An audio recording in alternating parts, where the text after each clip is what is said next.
चीज़ है कि आप और हम और इंटरनेट पर देख रहे लाखों करोड़ों लोग, उनके सवाल जवाब होंगे। तो आप लोग जो यहाँ मौजूद हैं, आपके हम कुछ सवाल लेने की कोशिश करेंगे।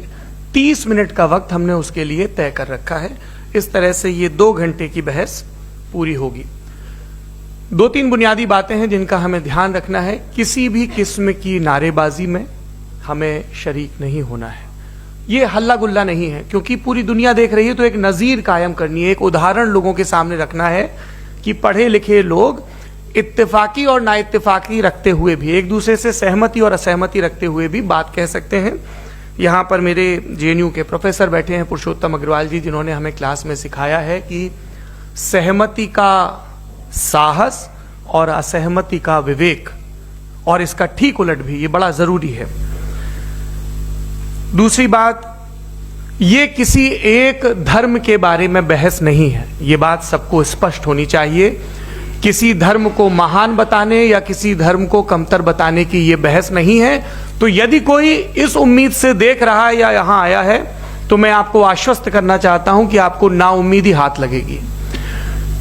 इस बहस में बहुत ज्यादा धार्मिक प्रतीकों के इस्तेमाल को लेकर भी, ये दोनों लोग जो अभी आपको गंभीर दिख रहे हैं, भले लोग हैं, कल शाम को चाय पर मिले थे, बहुत हंसी मजाक भी इनके बीच हुआ था, और गलबैयां डालते हुए एक तस्वीर भी हुई थी।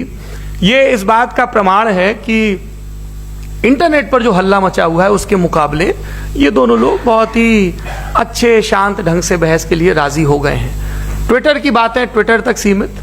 एलन मस्क आजकल उसको एक्स कहते हैं। और अब इस बहस की शुरुआत, मैं इन विद्वानों का, हालांकि इनको परिचय की जरूरत नहीं है, पर हो सकता है, हमें पत्रकारिता में सिखाया जाता है कि नेवर अज्यूम, विज्ञान भी यही कहता है। मुफ्ती शमाइल नदवी साहब इस्लामिक विद्वान, शिक्षाविद हैं, कोलकाता के वाहियान फाउंडेशन के संस्थापक हैं, लखनऊ की प्रतिष्ठित दारुल उलूम नदवतुल उलमा से ग्रेजुएशन किया है, सोशल मीडिया और सार्वजनिक मंचों पर अध्यापन और बौद्धिक कामों में सक्रिय हैं, और इस समय इंटरनेशनल इस्लामिक यूनिवर्सिटी मलेशिया से PhD कर रहे हैं। अच्छी बात यह है कि पढ़ाई के साथ साथ ट्रैवल ब्लॉग भी बनाते हैं। पेट्रोनस टावर के सामने का ब्लॉग हमने देखा। हमारे साथ जावेद अख्तर साहब हैं। जावेद अख्तर साहब कवि हैं, शायर हैं, गद्य भी लिखते हैं, फिल्मों के लिए संवाद लिखे हैं, गीत लिखे हैं। इससे इतर ये वैज्ञानिक सोच को लेकर या अपने डिक्लेयर्ड एथिज्म को लेकर भी मुखर रहते हैं और अपने तहीं रैशनैलिटी की बात करते हैं। देवियों और सज्जनों, डज गॉड एग्जिस्ट? इस सवाल का जवाब सब अपने अपने तहीं खोजने की कोशिश कर रहे हैं। कोई इसको गॉड डैम पार्टिकल की खोज बताता है, कोई गॉड पार्टिकल की खोज बताता है, कोई हिग्स बोसान की खोज बताता है, कोई ये सवाल जवाब तलाशने की कोशिश करता है कि मास एग्जिस्टेंस में आखिर आया कैसे, हुआ क्या था, सृष्टि के पहले, समय के पहले क्या था। और कोई ये कहता है कि ये सारी खोजें जिस मस्तिष्क में हो रही हैं प्रकृति के क्रम में, वो कैसे विकसित हुआ। मैं उम्मीद करता हूं कि हम आज इन बुनियादी सवालों के कुछ जवाब हासिल करने में कामयाब हों। मैं सबसे पहले मंच पर आमंत्रित कर रहा हूं मुफ्ती शमाइल नदवी साहब को। आइए सर जी।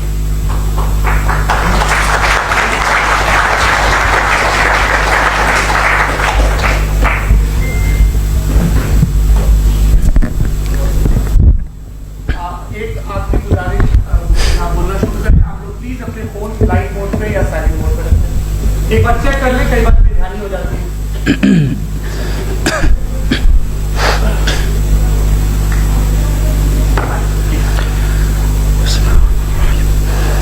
तमाम तारीफें उस क्रिएटर के लिए जिसने इस यूनिवर्स को एक मकसद के तहत पैदा किया है। रिस्पेक्टेड जनाब जावेद अख्तर साहब, मिस्टर सौरभ द्विवेदी और respected audience, thank you all for being here today. आज की डिबेट में चूंकि हम बात करने वाले हैं डज गॉड एग्जिस्ट के टॉपिक पर, तो ये एक ऐसा टॉपिक है जिसके मुताल्लिक कोई भी डिसीजन लेने के लिए अलग अलग स्टैंडर्ड्स हो सकते हैं। लिहाजा डिबेट के शुरू में ये ज़रूरी है कि हम ये जान लें कि आज के इस टॉपिक में कौन सा स्टैंडर्ड सही होगा और कौन सा गलत होगा। सबसे पहला स्टैंडर्ड जिसे मैं समझता हूं कि हमारे रिस्पेक्टेड जनाब जावेद अख्तर साहब बड़ी तेजी के साथ उसकी तरफ लपकेंगे, वो है साइंस। जबकि साइंस दर हकीकत खुदा के एग्जिस्टेंस को डायरेक्टली साबित करने या उसके एग्जिस्टेंस को डिनाई करने के लिए स्टैंडर्ड नहीं बन सकती।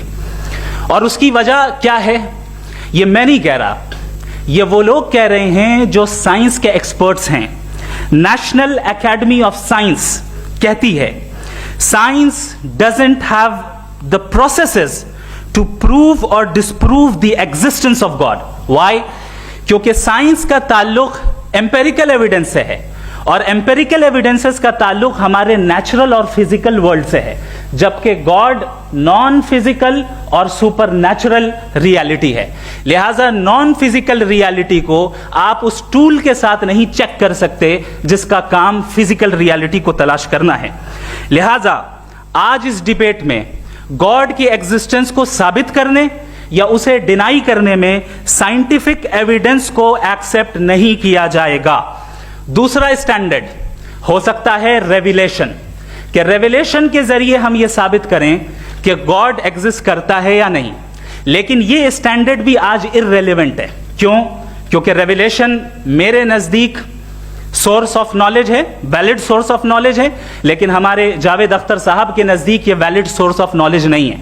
लिहाजा आज की डिबेट में मैं एक भी एविडेंस किसी भी मजहबी स्क्रिप्चर से नहीं दूंगा ताकि जावेद अख्तर साहब के लिए वो अनएक्सेप्टेबल ना हो। तीसरा जो मेयार हो सकता है वो है ऑब्जर्वेशन, कि भाई कोई कहे कि हमें खुदा दिखाओ, अगर है तो दिखाओ, या ये कि खुदा के एग्जिस्टेंस पर एम्पेरिकल एविडेंस दो, तो ये है दर हकीकत गलत टूल का इस्तेमाल करना। ये ऐसा ही है कि जावेद साहब मुझसे ये मुतालबा करें कि मुफ्ती साहब आप मेटल डिटेक्टर के जरिए प्लास्टिक डिटेक्ट करके दिखाएं। अब चूंकि प्लास्टिक डिटेक्ट नहीं हो पा रही है लिहाजा plastic does not exist. No, you are using the wrong tool. इस टूल से प्लास्टिक को डिटेक्ट नहीं किया जाता।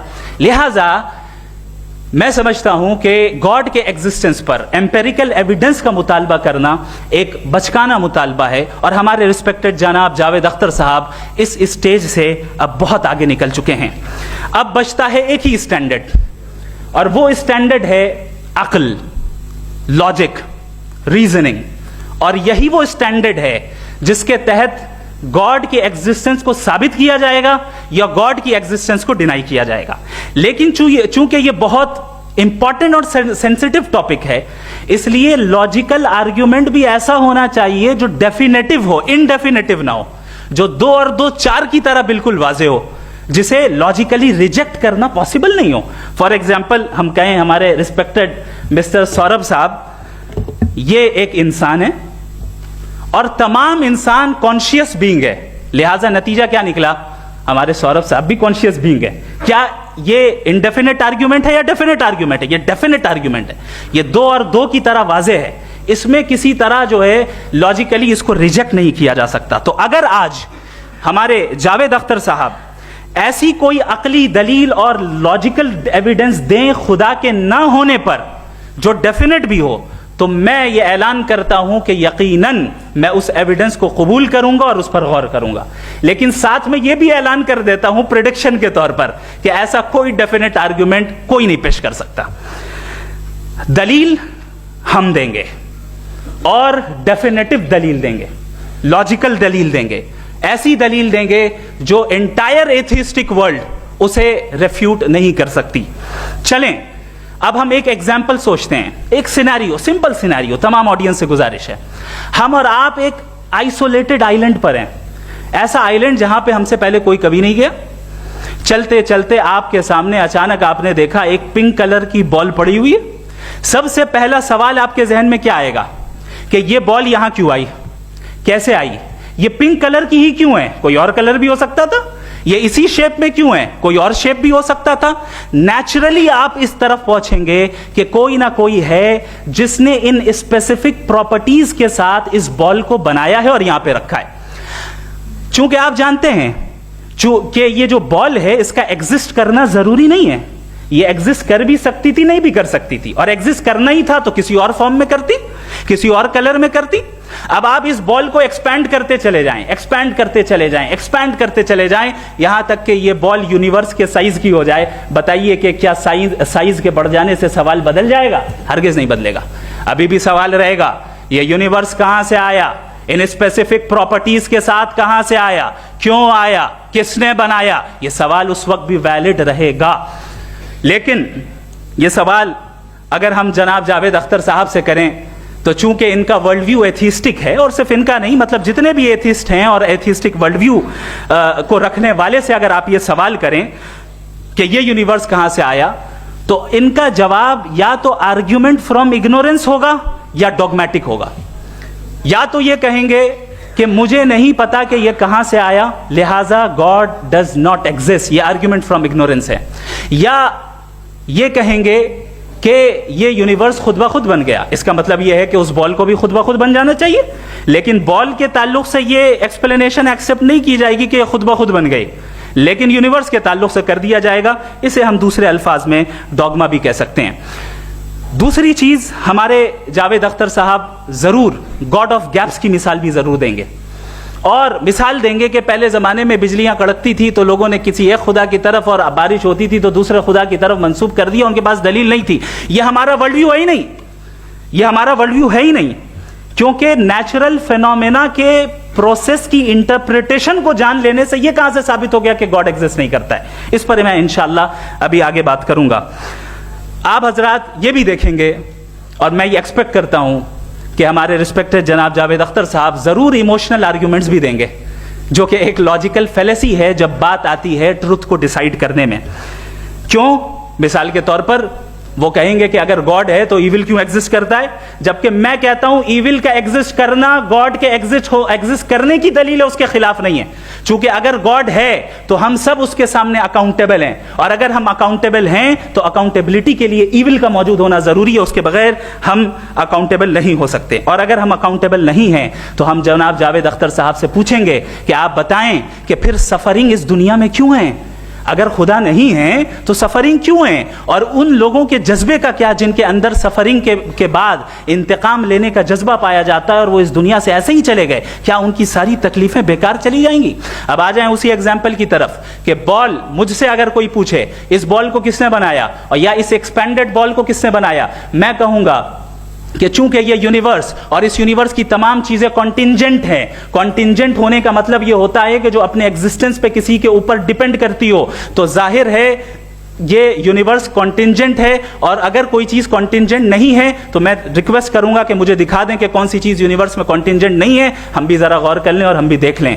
और जब कॉन्टिंजेंट चीजें मौजूद हैं तो फिलोसोफर्स की इस्तिलाह के मुताबिक, हम उस टर्मिनोलॉजी के मुताबिक हम उस जगह तक पहुंचते हैं और उस हस्ती तक पहुंचते हैं जिसे नेसेसरी बीइंग कहा जाता है, कि ये वो नेसेसरी बीइंग है जिसका मौजूद ना होना नामुमकिन हो। क्योंकि अगर ये मौजूद ना हो तो सारी चीजें एग्जिस्टेंस में आएंगी ही नहीं, और ये सारी कॉन्टिंजेंट चीजें उसी के ऊपर डिपेंड करती हैं। अब अगर आप ये सवाल करते हैं कि फिर उस हस्ती को किसने बनाया, फिर उसका कॉज क्या है, फिर उसका कॉज क्या है, फिर उसका कॉज क्या है, और एंडलेसली चले जाएं, इसे हम कहते हैं इन्फिनिट रिग्रेस ऑफ कॉजेस, जो कि लॉजिकल फेलेसी है। कॉन्सेप्चुअली इंफिनिटी पॉसिबल है। मिसाल के तौर पे न्यूमेरिकल्स 1 2 3 गिनते चले जाएं, इन्फिनिट नंबर्स हैं। मैं कॉन्सेप्चुअली बात नहीं कर रहा, प्रैक्टिकली रियलिटी में साबित करके दिखाएं कि infinite regress of causes possible है या नहीं। अगर पॉसिबल है तो हम मान लेंगे, मिसाल दे दें, और पॉसिबल नहीं है तो एक ही ऑप्शन बचता है जिसे हम कहते हैं नेसेसरी बीइंग। ऐसी नेसेसरी बीइंग जो इंडिपेंडेंट है, क्योंकि अगर वो डिपेंडेंट हुई तो वो नेसेसरी नहीं रहेगी।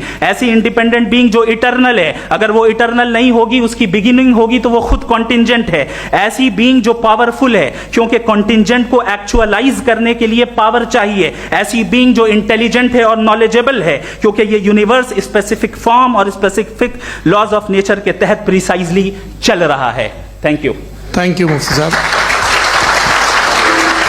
मैं इन दलीलों के बाद जावेद अख्तर साहब से गुजारिश करूंगा, आप बैठ के बोलना चाहेंगे या वहां? जी।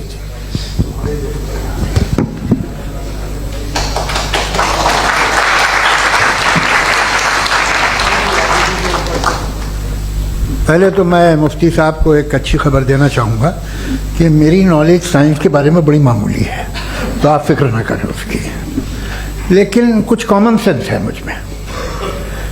देखिए, ये खुदा का तस्वुर कोई नया तस्वुर नहीं है, ये सदियों से रहा है।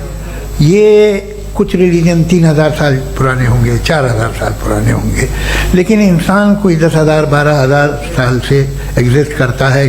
होमोसेपियन की शक्ल में, और हमेशा कुछ ना कुछ मजहब रहे।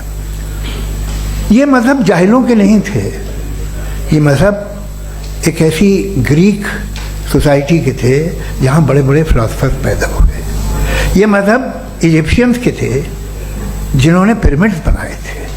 ये रोमन्स के थे कि जिनका आर्किटेक्चर और सेनेट यानी पहली बुनियाद डेमोक्रेसी की लिमिटेड थी मगर डेमोक्रेसी थी, ये उन लोगों ने किए थे। तो इनका जो जुपिटर था, रा था, ज़्यूस था, उन्हें उस पर इतना ही एतमाद था जितना आज किसी मजहबी आदमी को अपने खुदा पे होगा। क्रिश्चियनिटी आने से पहले यूरोप में एक मजहब था जर्मेनिक रिलीजन। उसका एक खुदा था, उसकी एक बीवी थी, उसके 2 बेटे थे, एक बेटी थी। फिर जर्मनी में जब यूरोप में क्रिश्चियनिटी आई तो वो खुदा, उसकी बीवी और पूरे ख़ानदान चला गया। तो हमने अगर हम हिस्ट्री देखें तो खुदा जो है वो ज़्यादातर फ़ानी है, वो हमेशा रहे नहीं। और वो जो लोग इन्हें मानते थे उनको आप कहें वो तो जाहिल थे, उन्हें तो कुछ पता ही नहीं था, ऐसा नहीं है। वो अपने वक्त में बड़े काबिल लोग थे और अपने वक्त में उन्होंने बड़े बड़े काम किए हैं, फिलोसफर्स थे, साइंटिस्ट थे। लेकिन उनका मजहब कहाँ गया, उनके खुदा कहाँ गए? आज जो खुदा हैं दुनिया में लोग उन्हें मानते हैं। आपको क्या मालूम कि कितने बरसों के बाद क्या होने वाला है? हम यूरोप में देखते हैं तो चर्च खाली हैं। तो वक्त के साथ चीज़ें बदलती हैं। जहाँ तक इसका ताल्लुक है मजहबों का, हर मजहब आपसे एक चीज़ मांगता है, फेथ। ये फेथ क्या चीज़ होती है? What is the difference between faith and belief? ये तो बहुत ही अहमकाना बात होगी कि कोई आदमी कहे साहब अगर खुदा है तो मुझे दिखाइए। ये तो जाहिलाना बात हुई। मैंने तो नॉर्थ पोल नहीं देखा है मगर मैं मानता हूँ कि नॉर्थ पोल है। मैं क्यों मानता हूँ? इसलिए कि अगर ये दुनिया राउंड है तो उसका कोई टॉप होगा। कुछ लोग हैं जो वहाँ गए भी हैं, कॉमन सेंस कहता है कि ऐसा होगा, सबूत है, गवाह है, रीज़न है। तो ये मेरा फेथ नहीं है। तो फेथ में और बिलीफ में डिफरेंस क्या है? जो मजहब मांगता है आपसे, हर मजहब फेथ मांगता है। फेथ का मतलब ये है कि ना कोई गवाह हो, ना कोई सबूत हो, ना कोई रैशनल हो, ना कोई लॉजिक हो, ना कोई प्रूफ हो, मगर तुम एक बात को मानो। ये है फेथ। वरना बिलीफ होता। अगर इसमें कुछ भी सबूत होते, गवाह होते, तो फिर इसे आप बिलीफ कहते हैं। जैसे मेरा बिलीफ है कि नॉर्थ पोल है, मेरा फेथ थोड़ी है। फेथ इन तमाम शर्तों को रद्द करता है। तो फिर स्टुपिडिटी क्या है? अगर मैं एक बात ऐसी मानूं जिसकी ना कोई लॉजिक है, ना कोई रैशनल है, ना कोई प्रूफ है, ना कोई गवाह है, ना कोई सबूत है, और मैं उसे मानूं, तो ये स्टुपिडिटी हुई। इसे ही भाई कल को मैं यकीन कर लूँ कि एलॉन मस्क जो है मेरा भाई है तो मुझे इंतहाई खुशी होगी, सुकून भी बहुत मिलेगा मुझे। लेकिन और कहे भाई क्यों मानते हो, क्या सबूत है? भाई वो तो अमेरिकन है और तुम तो इंडियन हो, वो तो नस्ल अलग है, तुम्हें कभी मिले भी नहीं। साथ देखिए मेरा फेथ है, इस पर बात नहीं किया। फेथ का मतलब ही यह है कि आप प्रूव नहीं कर सकते। अगर आप प्रूव कर सकते हो तो फेथ की जरूरत ही नहीं, फिर तो आप बात करेंगे, आप कितनी बहस कर लीजिए। अल्टीमेटली दुनिया का हर मजहब फेथ पे टिका है, और फेथ का मतलब है एक ऐसा यकीन जिसका कोई सबूत, कोई गवाह, कोई रैशनल नहीं। अब आप ये कहें, क्या आप ये क्यों कह रहे हैं कि साहब ये कायनात किसने बनाई? कमाल ये है कि आपने बताया कि एक आइलैंड पर गए और एक बॉल देखी। आपने ये नहीं कहा कि आइलैंड किसने बनाया, आपको सिर्फ बॉल पे हैरत हुई। हमने आइलैंड पे हमने हैरत नहीं की, होते हैं आइलैंड। इसी तरह ये आइलैंड है, सितारे, ये गैलेक्सीज, ये सब आइलैंड हैं खला में। हम उन्हें टेकन फॉर ग्रांटेड लेते हैं, हम पूछते नहीं किसने बनाए। आपने जजीरे के बारे में नहीं पूछा है। मेरी पैदाइश कैसे हुई? क्या मैं प्लान्ड पैदा हुआ था? I was plan to be born. या एक लकी स्पॉन था जो किसी एक से चिपक गया।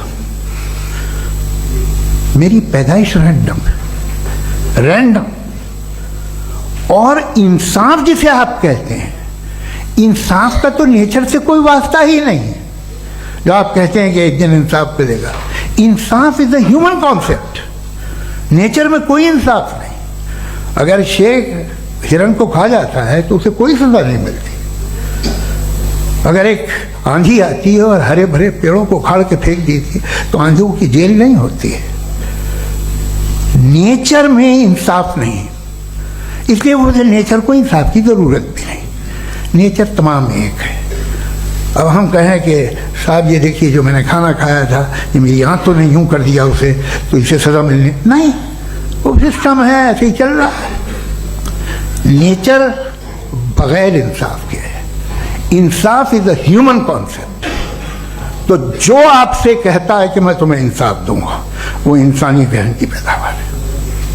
ये नेचुरल है ही नहीं, ये आसमानी है ही नहीं। नेचर का तस्वुर, इंसाफ का तस्वुर। भाई आप साथ मिलते हैं, अब आप लेफ्ट हैंड ड्राइव करते हैं, ये क्या है?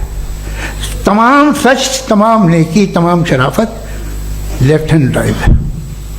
वरना क्या होगा, या तो आप क्रॉस कर देंगे, आपका एक्सीडेंट हो जाएगा, या आप किसी को मार देंगे, या ट्रैफिक जैम हो जाएगा। झूठ, बेईमानी, रिश्वतखोरी, ये तमाम जो है driving on the wrong side है। इसके ऊपर कुछ नहीं। ये तो हमने बनाया, जैसे हमने लेफ्ट हैंड ड्राइव बनाई है।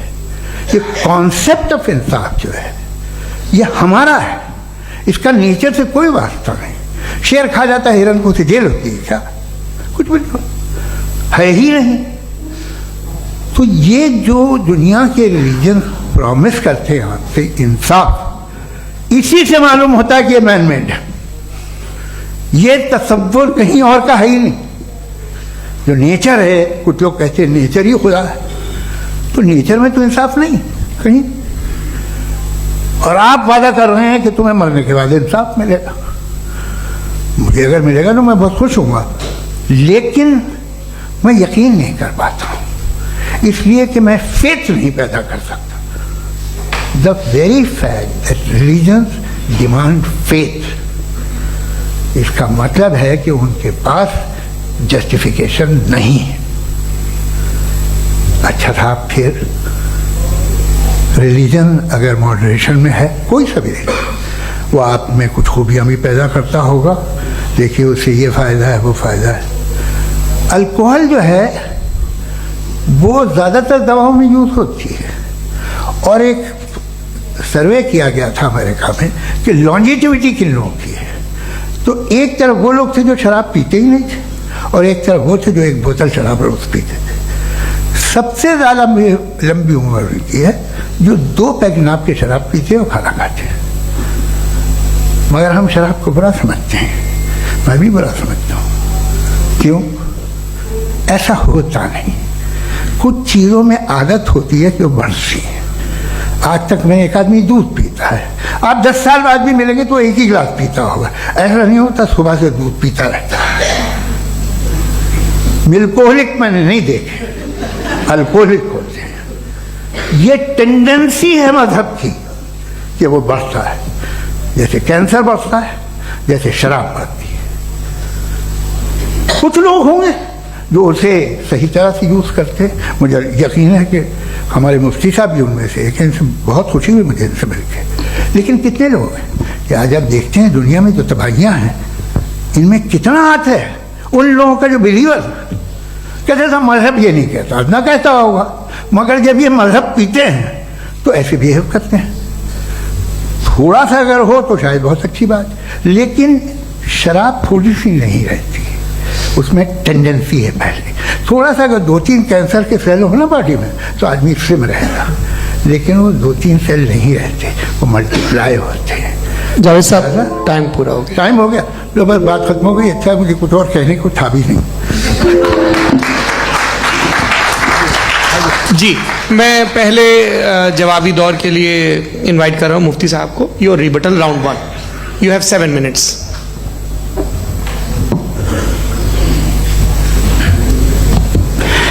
Thank you very much Javed साहब। आपकी बात को सुनकर बड़े महजूज हुए हम लोग। महजूज, do you understand? We enjoyed. Okay, अब थोड़ा सा लॉजिकली उसको हम लोग ये देखते हैं। दरअसल हम लोगों ने कल गुजारिश की थी मुफ्ती साहब से भी, जावेद साहब से भी, कि हिंदुस्तानी जबान आम फहम सबको समझ में आ जाए और जहां कहीं आप मुश्किल शब्द इस्तेमाल करें वहां बताते भी चलें। Thank you. तो सबसे पहले हमारे रिस्पेक्टेड जावेद साहब ने हवाला दिया कि खुदा फानी है। कितने मजहब आगे चले गए, किसी ने जुपिटर को खुदा माना, किसी ने किसी को माना। मैं कहता हूं जिसने कॉन्टिंजेंट चीज को खुदा माना, गलत माना, वो खुदा ही नहीं, वो खुदा ही नहीं है।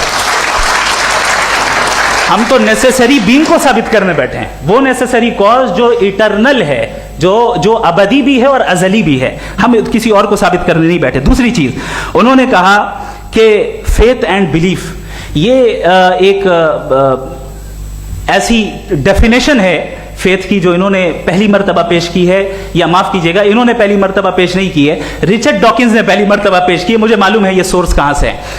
एपिस्टेमोलॉजिकली फेथ और बिलीफ का फर्क आप इस तरह नहीं कर सकते सर। फेथ सही भी होता है, गलत भी होता है, बिलीफ सही भी होता है, गलत भी होता है। जो लॉजिक, रीजन और एविडेंस से बैक्ड होगा वो फेथ सही होगा। और आप जिस फेथ की बात कर रहे हैं कि इलॉजिकल है और उसके पीछे नहीं है, तो we are on the same page. हम नहीं मानते उस फेथ को, जो फेथ ऐसा हो जिसके पीछे कोई लॉजिक ना हो, एविडेंस ना हो, हम नहीं मानते। हम तो उस फेथ के कायल हैं जिसके पीछे लॉजिक हो और एविडेंस हो। तो बिलीफ सही भी होता है, गलत भी होता है, फेथ भी सही होता है और गलत भी होता है। तो आज फेथ और बिलीफ के डिफरेंस पे बात नहीं हो रही है। आज आप चाहे फेथ एक्सेप्ट कर लें या बिलीफ एक्सेप्ट कर लें, आज ये बात होगी कि ट्रूथ क्या है। चाहे ट्रू बिलीफ सही है या ट्रू फेथ सही है, और फॉल्स फेथ क्या है और फॉल्स बिलीफ क्या है, बात इस पे हो रही। दूसरी चीज इन्होंने पूछा, स्टुपिडिटी फिर क्या है? अगर फेथ रिलीजन स्टुपिडिटी नहीं है तो और क्या है? चूंकि फेथ का मुतालबा करते हैं तो स्टुपिडिटी क्या है? मैं कहता हूं स्टुपिडिटी एथिज्म है। उसकी वजह यह है कि आप एक सड़क पे जा रहे हो और आप किसी गार्डन में जाएं और देखें वहां लिखा है फूलों के साथ I love Javed Akhtar, and I really do, I love you sir. So जब आप वहां पर पहुंचे तो वहां पहुंचकर अब ये बताएं, क्या आप ये कहेंगे वाह व्हाट अ नेचुरल सिलेक्शन? ये क्या नेचुरल सिलेक्शन है? नहीं, ये प्रिसाइजली डिजाइंड है, इसके पीछे डिजाइनर है। लिहाजा अगर कोई एक ऐसी कॉमन सेंस की बात को कबूल नहीं कर रहा है कि यूनिवर्स जो इतने प्रिसाइजली काम कर रहा है, हम कह दें कि खुद ब खुद बन गई, मैं समझता हूं इससे बड़ी स्टुपिडिटी और कुछ नहीं है। ये इरैशनल चीज है। फिर हमारे सर ने कहा कि आपने बॉल पे फोकस किया, आइलैंड पे फोकस नहीं किया। अरे आइलैंड को किसने बनाया यही समझाने के लिए तो बॉल की मिसाल दे रहा हूं। और बॉल भी कॉन्टिंजेंट है, आइलैंड भी कॉन्टिंजेंट है, दोनों नेसेसरी बीइंग का मुतालबा करते हैं। आगे इन्होंने कहा कि नेचर में कोई इंसाफ नहीं है। हम डिसाइड करते हैं कि मोरालिटी क्या होती है, इंसाफ क्या होता है। हम डिसाइड करते हैं, जैसे ड्राइविंग सीट में ट्रैफिक वाला, ये तो किसी खुदा ने नहीं कहा, ये है, इसे कहते हैं फॉल्स इक्विवेलेंस। ये एक लॉजिकल फेलेसी है। आपने जो है मिसाल दी ड्राइविंग की और ट्रैफिक की, ये सब्जेक्टिव मोरालिटी है। आप सब्जेक्टिव मोरालिटी को मिसाल बनाकर ऑब्जेक्टिव मोरालिटी के ऊपर नहीं थोप सकते। इंसाफ की ऑब्जेक्टिव मोरालिटी है। अगर आप ये कहते हैं कि नेचर में इंसाफ नहीं है, तो इंसाफ का न होना ये नेचुरल हुआ, तो फिर नेचर को नेचर रहने दे। क्यों हम इतना स्ट्राइव कर रहे हैं दुनिया में इंसाफ लाने के लिए? ये तो इलॉजिकल बात है, इरैशनल बात है। इसलिए बहुत सी चीजें ऐसी हैं जो ऑब्जेक्टिवली जो है इविल या गुड हैं, और बहुत सी चीजें ऐसी हैं जो सब्जेक्टिवली हैं। सब्जेक्टिवली जो मोरल होता है या इमोरल होता है, उसको हम सोशल कंसेंसस से या पर्सनल प्रेफरेंस से डिसाइड करते हैं। लेकिन जो ऑब्जेक्टिव मोरालिटी है, जिसमें इंसाफ आया, जो इन्होंने बार बार रिपीट किया, ये ऑब्जेक्टिव है, सब्जेक्टिव नहीं है। अगर आप कहते हैं ये सब्जेक्टिव है, तो मेरा सवाल आपसे ये है, क्या सोशल कंसेंसस के जरिए अगर जुल्म को सही करार दे दिया जाएगा तो आप जुल्म को जस्टिफाई करेंगे? दूसरी चीज इन्होंने ये कहा कि 2 पैक शराब पी लें तो वो उतने पे नहीं रहता, बढ़ जाता है। यही मामला मजहब के साथ है। 2 पैक आप पी लें, बढ़ेगा। तो ये एक ऐसी मिसाल है, इसको कहीं भी फिट कर लें कि आप एथिज्म पे जब फिट करें, जब आप 2 पैक एथिज्म का लेंगे ना, तो वो बढ़ बढ़ के नॉर्थ कोरिया बनेगा। Thank you.